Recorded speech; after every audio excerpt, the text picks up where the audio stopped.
Football Manager 2022 has got a new nation that you can manage in, and we're going to take a look. Welcome to the Latvia League Guide.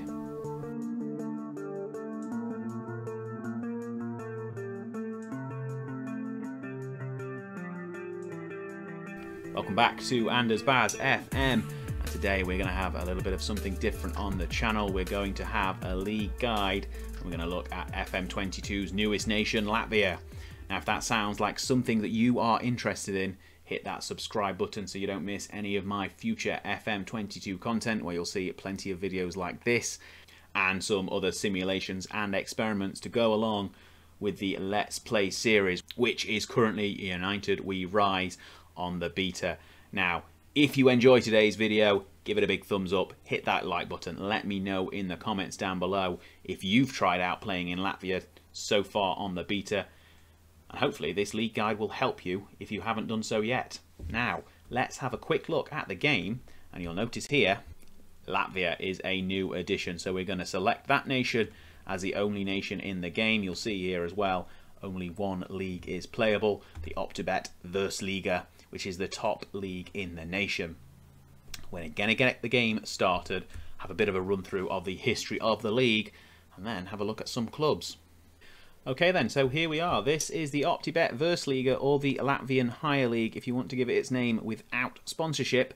And this league has been in existence since independence for Latvia from the Soviet Union in the early 90s. And since 1991 all the way through to 2004, the league was won by Skonto Riga, who were the dominant force in Latvian football, all the way until their demise through bankruptcy in 2016.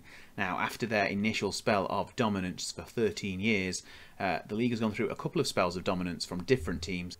So that period of dominance was ended, and then came a small spell from FK Ventspils, who won 6 league titles from 2016 through to 2014, but they themselves became embroiled in scandal as they were banned by UEFA under their fraud bribery laws, and they eventually went defunct this year. Now, since 2018, new club Riga FC have been the dominant team. They've been in the top tier for the last 5 seasons and have won 3 of them, so they are really becoming one of the favourites. And as you can see here, according to the season preview, they are the team to beat. Now, you'll be thinking, why are there only 7 clubs in the Latvian Virsliga? Now, there should be 10, and it's gone through a bit of a spell being 8 clubs or 10 clubs, back to 8, and then through the last couple of years there's been a bit more turmoil. The league's been in a little bit of a flux situation. So up until recently there were 8 teams in the league. In 2019 that increased to 9, and then in 2020 that increased to 10, and now you're thinking, well, why has that decreased down to 7? Well, there are a number of reasons. So first, going into the 2021 season, 2 clubs were relegated, but the team that replaced them, newly promoted Noah Germala, started the season but then withdrew in July through financial irregularities, I believe, again. So that reduced the number of teams down. In February, another side, Jelvega, were refused a licence by the Latvian Football Federation after financial issues and investors pulling out of the club. So all in all, that has left us with 7 teams for the first season here on FM22. Now, it's an interesting season in that no teams can get relegated because from the next season, so the 2022 calendar year season, and it's worth noting that in Latvia the seasons run on a calendar year basis. They are a summer league rather than a traditional winter league, so the season starts in March, ends at the end of October. But yeah, going into the 2022 season, there will be 3 newly promoted clubs, and the league will return to its expected 10-team format, in which the bottom team get automatically relegated and the 9th place team will go into a relegation playoff. Now, in terms of the European qualification, it's quite generous. For a 7-team league, the top 4 currently get into Europe. So the winners go through into the Champions League first qualifying round, and then 2nd through 4th, depending on the Latvian Cup winner, will go into the Europa Conference League first qualifying round. So there is plenty of scope for making a bow into Europe at your first attempt as we get into Latvian football.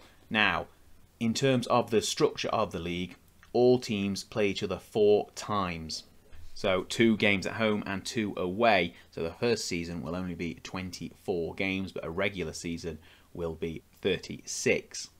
Now, there aren't many match squad rules, the only one being really that 3 players at least must be trained by a club in Latvia in your playing 11. So it's not like you have to have a full squad of Latvians to make your push for European qualification. So we have a look again at the season preview and some of the clubs involved. So we first are going to go to Riga and have a look at the club history. You will see that they've won the league 3 times and won the cup once in their short history. So they've only been in the top flight since 2016, and they've won the last 3 seasons. Now, their facilities are pretty standard. They've got good training facilities, average youth facilities, and adequate recruitment and academy coaching. So by Latvian standards, they are pretty good. Their challengers in the league this season are likely to be local rivals RFS, another side based in Riga who are pretty young. So if we look at their history, they've only taken 1 Latvian Cup and 2 Latvian Winter Cups, which I don't believe is a competition that is in the game. And of the last couple of seasons, they have finished 2nd twice and 3rd the season before that, slowly building themselves up since their promotion in the same season as Riga in 2016. Once again, their facilities are probably what you'd expect to find at this level. Average training facilities, average youth facilities, pretty adequate everywhere else.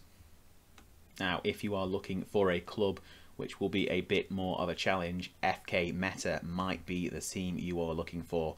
They have not finished higher than 8th in their history since joining the Higher League in 2012. They did win the 2nd tier in 2011 to get promotion, but since then they have taken no silverware.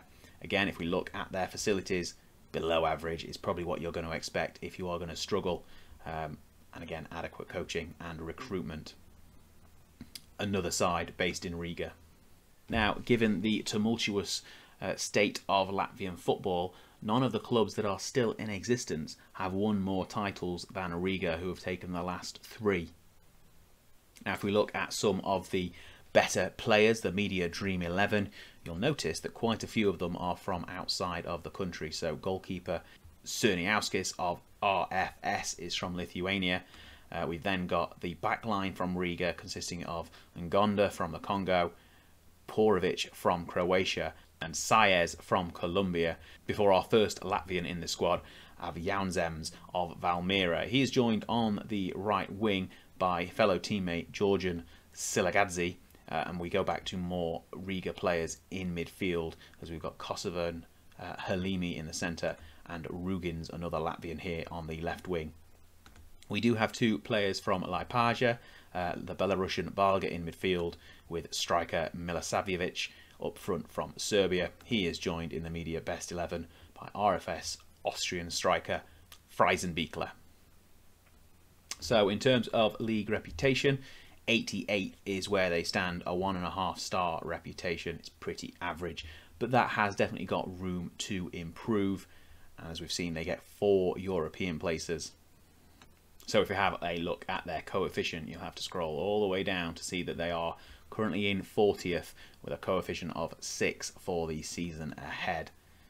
And that translates into the following qualification places. Obviously, we've already seen that they get 4 teams into Europe. They will have to rise considerably before that number improves, having to break into the top 30 to get some better qualifying rounds of the Conference League.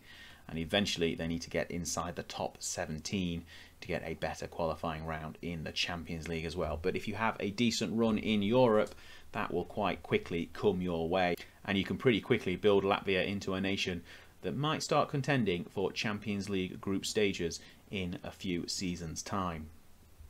Now then, that is a quick whistle-stop tour of the Latvian Virsliga, and that is where we're going to draw the end of today's episode. In a future episode, we are going to do a 10-season simulation to see how the league fares once it goes back up to 10 clubs as is intended. Now, if you are looking forward to seeing that, please hit the like button down below. Let me know that you want to see this video in the comments, and we'll get the 10-year simulation of the Latvian leagues released sooner rather than later. Now, I hope you've enjoyed this quick league guide. I certainly have enjoyed making it and doing the research. So let me know in the comments below if there are any other leagues that you are interested in finding out a bit more detail about. And anyway, right, I've been Anderzbaz. It's been a pleasure, and I'll see you next time. Goodbye. Well, hey, you've made it to the end of the video, and hang on, what's... It's a subscribe button. Tap on this. Even if you've done it already, just try it, see what happens. And then if you're hanging around, have a look. Have a look at these. One of these. Check out some of this amazing content. You won't regret it. I'll see you next time.